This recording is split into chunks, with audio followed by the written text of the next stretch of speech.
বন্ধুরা, আমি সাব্বির আলম, সাব্বির একাডেমি বাংলায় তোমাদের সকলকে স্বাগত জানিয়ে আজকের ভিডিওটি শুরু করছি। তোমাদের আজকের ভিডিওতে আমি ক্লাস একাদশ শ্রেণীর বাংলা বিষয় থেকে তোমাদের কিছু মডেল সেট দেওয়ার চেষ্টা করছি। অবশ্যই এই সেটগুলো তোমরা বাড়িতে বসে প্র্যাকটিস করবে। আশা করছি যে সেটগুলো তোমাদের দিব, এই সেটগুলো কিন্তু তোমাদের রায় ও মার্টিনের বইয়ে রয়েছে। যারা তোমরা রায় ও মার্টিনের কোশ্চেন ব্যাংক বইটি কিনেছো, তোমাদের কাছে অবশ্যই এই অনুশীলনীগুলো বা এই সেটগুলো থাকবে। তোমরা অবশ্যই সেগুলো থেকেও প্র্যাকটিস করতে পারো।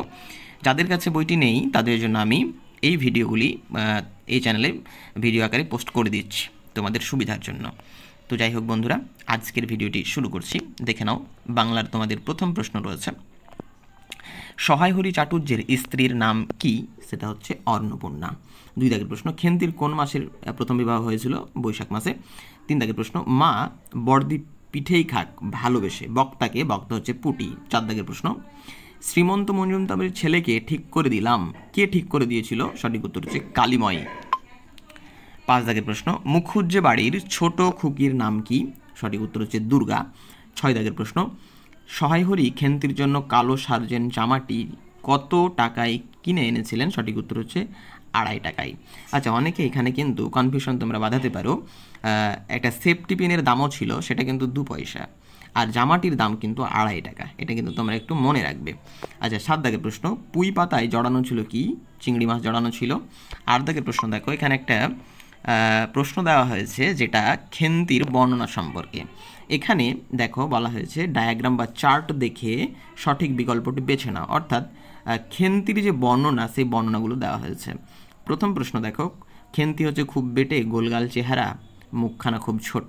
এটা কিন্তু নয়, এই অপশানটা হবে না। খ দাগের প্রশ্ন দেখো, খেন্তি ছিল খুব লম্বা, ছিপছিপে চেহারা, মুখখানা খুব ছোট। এটাও কিন্তু নয়। কিন্তু শীতে দেখো এখানে দেওয়া হয়েছে খেন্তি ছিল খুব লম্বা, গোলগাল চেহারা এবং তার চোখ দুটো ডাগর ডাগর। এই ডাগর ডাগর শব্দগুলো কিন্তু তোমাদের টেক্সটে তোমরা পাবে, অর্থাৎ বইয়ে কিন্তু ডিরেক্টলি এই ডাগর ডাগর শব্দগুলো উল্লেখ করা আছে। অর্থাৎ সঠিক উত্তর হচ্ছে গ। 9 দাগের প্রশ্ন দেখো, প্রসন্নের গাভীটির নাম কি ছিল? সঠিক উত্তর হচ্ছে মঙ্গলা। 10 দাগের প্রশ্ন, মার্জার সুন্দরীকে কমলাকান্ত বলেছেন পতিত আত্মা। পরের প্রশ্ন দেখো, 11 দাগের প্রশ্ন, ভারজা শব্দের অর্থ কি? সঠিক উত্তর হচ্ছে স্ত্রী। 12 দাগের প্রশ্ন, কমলাকান্ত ড্যাসের ওপর ঝিমাচ্ছিলেন? তিনি 4 পায়ের ওপর ঘুমাচ্ছিলেন। 13 দাগের প্রশ্ন দেখো, এখানে একটা বিবৃতিমূলক প্রশ্ন।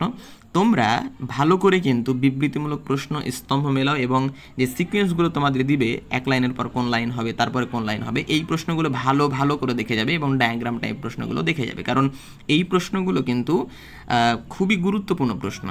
হুট করে কিন্তু অ্যান্সারগুলো করতে যাবে না, কারণ হুট করে অ্যান্সার করতে গিয়ে তুমি একটাতে গোল করে এসছো, দেখা গেল যে সেটা উত্তর হলো না। ফলে তুমি আগে থেকেই সতর্কতা অবলম্বন করবে।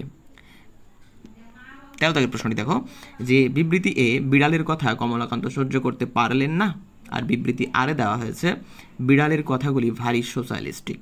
হ্যাঁ, অবশ্যই এটা ডিরেক্টলি তোমাদের টেক্সটে তোমরা পাবে, বিড়ালের কথাগুলি ভারী সোশ্যালিস্টিক।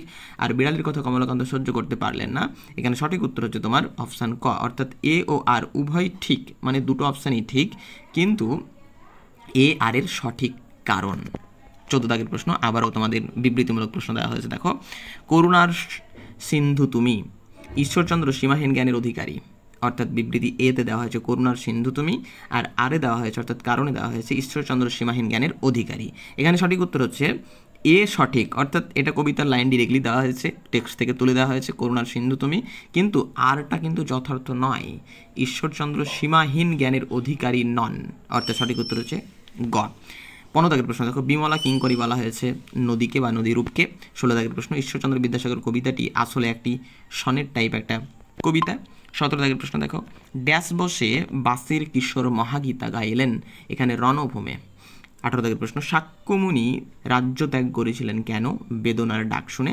19 দাগের প্রশ্ন, এই যে তোমাদের বলছিলাম যে সিকোয়েন্স তোমাকে কিন্তু মেলাতে দেবে, দেখে নাও। 19 দাগের প্রশ্নটি দেওয়া হয়েছে সত্য মিথ্যার সঠিক বিকল্প নিরূপণ করো। বলছে 1 নম্বরে, দোকানে কেন এ দর কষাকষি, পথে ফুটে তাজা ফুল। লাইনটি তোমাদের টেক্সটে ডিরেক্টলি তুলেছে। 2 দাগের প্রশ্ন, 2 নম্বর অপশান, সকল শাস্ত্র খুঁজে পাবে সখা, খুলে দেখো নিজ প্রাণ। এটাও তোমাদের লাইনে দেওয়া হয়েছে, কবিতার লাইনে আছে। 3 দাগের প্রশ্ন, 3 দাগের যে অপশান, কাঁদিছেন তিনি অমৃত হিয়ার নিভৃত অন্তরালে।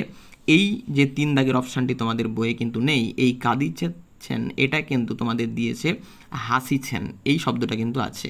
আর 4 নম্বর যে অপশান, এই হৃদয়ের চেয়ে বড় কোনো মন্দির কাবা নাই, এটাও কিন্তু সাম্যবাদী কবিতার একটি মানে লাইন। অর্থাৎ এখানে কিন্তু 1, 2 এবং 4 সঠিক, আর এখানে 3 কিন্তু মিথ্যা, অর্থাৎ সঠিক অপশান কয়ে কিন্তু এটা রয়েছে। আচ্ছা, 20 দাগের প্রশ্ন তোমরা দেখো, জেন্দাবেস্তা কাদের ধর্মগ্রন্থ? সঠিক উত্তর হচ্ছে পারসিকদের ধর্মগ্রন্থ বা ইরানিদের ধর্মগ্রন্থ। 21 দাগের প্রশ্ন, পেলাইও আগে কি কাজ করত? সাধ্যপালের কাজ তিনি করতেন। 22 দাগের প্রশ্ন, পড়শিনীর মতে দেবদূতের খাদ্য ছিল ন্যাপথলিন। দেখো, এমনি তোমার দেবদূতের খাদ্য ছিল কিন্তু বেগুন ভর্তা, কিন্তু পড়শিনী মনে করতেন যে তার খাদ্য হয়তো ন্যাপথলিন হবে। 23 দাগের প্রশ্ন, ঘূর্ণিপাকে বিদ্যুৎ কি হয়ে ওঠে? সঠিক উত্তর হচ্ছে বাজ হয়ে ওঠে। 24 দাগের প্রশ্ন দেখো, সঠিক ক্রমটি বেছে নাও। এখানে কিছু লাইন তুলে দেওয়া হয়েছে, কোন লাইনের পর কোন লাইন দেখে নাও। এখানে প্রথমেই হচ্ছে তোমাদের যে ফাঁস লাগাচ্ছে গলায়, তারপরে তোমাদের রয়েছে গরদানে আরও শক্ত করে জড়িয়ে দেয় ফাঁস, তারপরে ফাঁসির মঞ্চ, এরপরে হচ্ছে আর তুচ্ছ ফাঁসুড়িকে দিচ্ছে ঝুলি, অর্থাৎ ক অপশানটা সঠিক উত্তর। 25 দাগের প্রশ্ন দেখো, জেলের গলার থেকে বেরিয়ে আসছে কবির কোন স্বর? সঠিক উত্তর হচ্ছে লিপিকার স্বর। 26 দাগের প্রশ্ন, ইনকাদের ব্যবহৃত ভাষা কি? সঠিক উত্তর হচ্ছে কিচুয়া। 27 দাগের প্রশ্ন, চিনুক ভাষা হলো একটি মিশ্র ভাষা। 28 দাগের প্রশ্ন, সাধু ভাষা শব্দটি প্রথম ব্যবহার করেছেন রাজা রামমোহন রায়। যদি প্রশ্ন হতো যে সাধু ভাষা শব্দটি গড়ে তুলেছেন কে, তাহলে কিন্তু মৃত্যুঞ্জয় বিদ্যালঙ্কার হতো, কিন্তু প্রথম এই সাধু ভাষা শব্দটি ব্যবহার করেছেন রাজা রামমোহন রায়। পরের প্রশ্ন দেখো, ত্রিপিটক কোন ভাষায় লেখা? এটা একটা পালি ভাষায় লেখা এবং এটা একটি বৌদ্ধদের ধর্মগ্রন্থ। 30 দাগের প্রশ্ন, ভোটচিনীয় ভাষা বংশের মানুষেরা ড্যাশ জাতির লোক? এটা হচ্ছে মঙ্গল জাতির লোক। 31 দাগের প্রশ্ন, গ্রন্থ সাহেব কোন লিপিতে লেখা? এটা হচ্ছে গুরুমুখী লিপিতে লেখা। 32 দাগের প্রশ্ন, খাসি ভাষা কোন ভাষা বংশ থেকে উদ্ভূত হয়েছে? এটা হচ্ছে অস্ট্রিক ভাষা বংশ থেকে। 33 দাগের প্রশ্ন, নদিয়া হুগলি জেলায় কোন উপভাষা প্রচলিত? এটা হচ্ছে রাঢ়ী উপভাষায়। 34 দাগের প্রশ্ন, বরেন্দ্রী উপভাষা প্রচলিত নিম্নোক্ত কোন জেলায়? সঠিক উত্তর হচ্ছে মালদা জেলায়। 35 দাগের প্রশ্ন দেখো, অভিশ্রুতি কোন উপভাষার বৈশিষ্ট্য? অভিশ্রুতি বা স্বরসঙ্গতি এগুলি সবই কিন্তু রাঢ়ী উপভাষার একটি অন্যতম বৈশিষ্ট্য। 36 দাগের প্রশ্ন, চর্যাপদে ভূসুকপাদের পদ সংখ্যা কত? 8টি। 37 দাগের প্রশ্ন, দুলি দুহি পিঠা ধরন ন যায়, চর্যার কত সংখ্যক পদ এটি? এটি হচ্ছে 2 সংখ্যক পদ। 38 দাগের প্রশ্ন, চৈতন্যদেবের জন্ম হয় কত খ্রিস্টাব্দে? 1486 খ্রিস্টাব্দে। 39 দাগের প্রশ্ন দেখো, 39 দাগের প্রশ্ন, মনসা মঙ্গল কাব্যধারার কবি ছিলেন কে? সঠিক উত্তর হচ্ছে কেতকাদাস ক্ষেমানন্দ।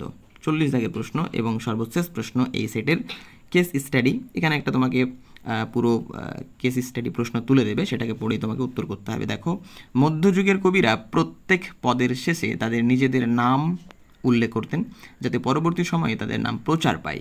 পদের শেষে এইরকম যে কবির নাম যোগ করার যে পদ্ধতি, সেটা ছিল ভণিতা।